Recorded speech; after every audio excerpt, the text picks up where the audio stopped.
man. So, Richard, looking forward to hearing what you've got to say. Thank you very much, Ed. Yeah, I was born just up the road from Lower Faylinge. I went to Faylinge Park School.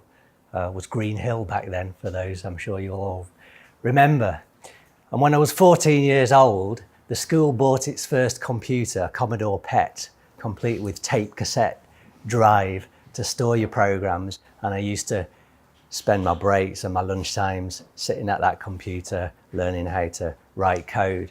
And from those early moments, I knew my career lay in computing for definite.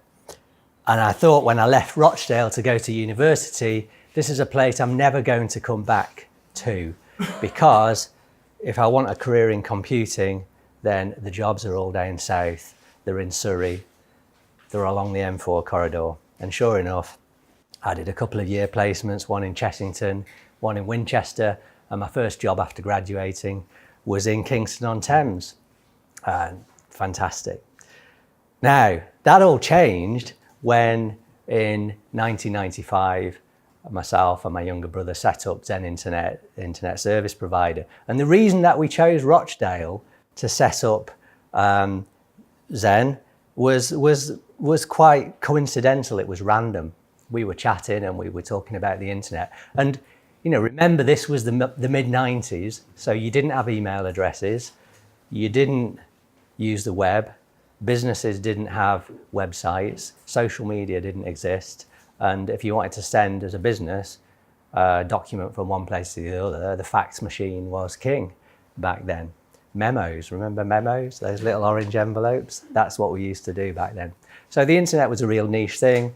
It was, the target market was people that were into computing, basically. We advertised in computer magazines. And we figured if the internet's going to take off, it will take off all over the UK. So where we set up the business, it doesn't matter. It'll work anywhere. And it just so happened that my younger brother was living at home in Rochdale. So we said it was the most convenient place to set it up. We opened our doors in October 95. We sold our first dial-up internet access account for £10 a month. And over the last 23 years, we've grown every year for 23 years. This year, we're going to make sales of £71 million, and we employ just short of 500 people, and all but a handful are based here in Rochdale. So what that proves to me is that you can absolutely build a successful business in technology at scale right here in Rochdale. And so one of the things that I wanted to talk about was the employment landscape in Rochdale. And it's difficult for me to talk in a wider sense, but certainly from the point of view of Zen, we are constantly recruiting.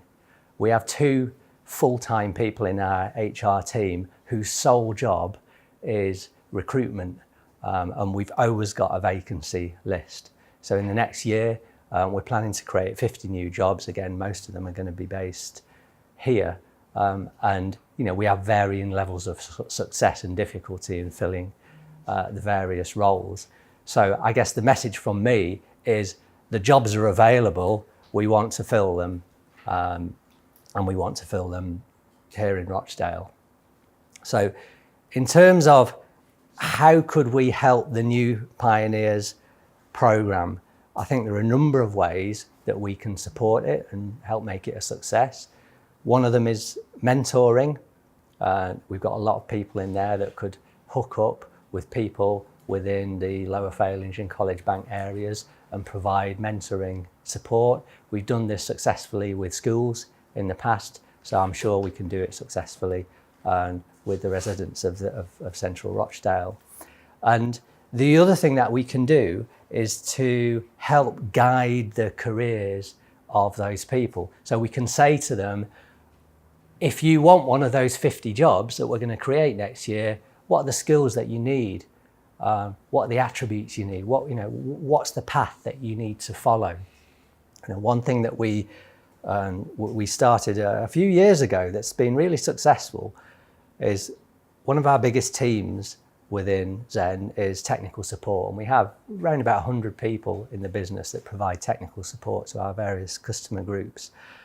And in the past, what we used to do is we'd get people in for interview and we'd ask them about routers and IP addresses and, this has gone down, how gigabits, megabits, how would you fix this? So you'd need people with some technical talent to get through that process. And then, and the difficulty was getting the volume of people. So what we started doing is running pre-employment weeks where we'd invite a group of somewhere between probably 7 or 8, maybe 10, 11 people into a group who had no previous technical experience, and we trained them for a week on all the things they would need to do to provide first line technical support. And then at the end of the week, we interview them for the role. And what happened is some were successful at the interview and got the role, and some weren't successful. But everyone went away with skills that they didn't have at the beginning of the week.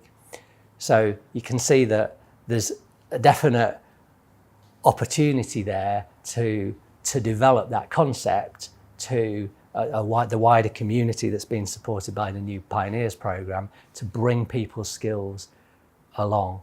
And it's something that we're keen to work with RBH to explore those possibilities. And I think I want to close by also saying if we do this, as well as providing the practical support and the practical guidance to the community, I think just by being involved, we will without a doubt raise their self-esteem. Now, going back to what Andy Burnham said about hope, these are people that have written themselves off. And if we go in saying, we're interested in you, we want to help you, we want to spend time with you, then for sure, based on some other things that we've done in the local area, they'll sort of look up and think, oh, right, people are interested, people do want to help. There is more hope, there is that aspiration, and I don't think you can underestimate that lifting of self-esteem by giving that level of support. So in summary, I think the New Pioneers programme is a really worthwhile initiative. It's certainly an initiative that we can support, and there's no doubt in my mind that it will raise the quality of life for the people in Central Rochdale. So thank you.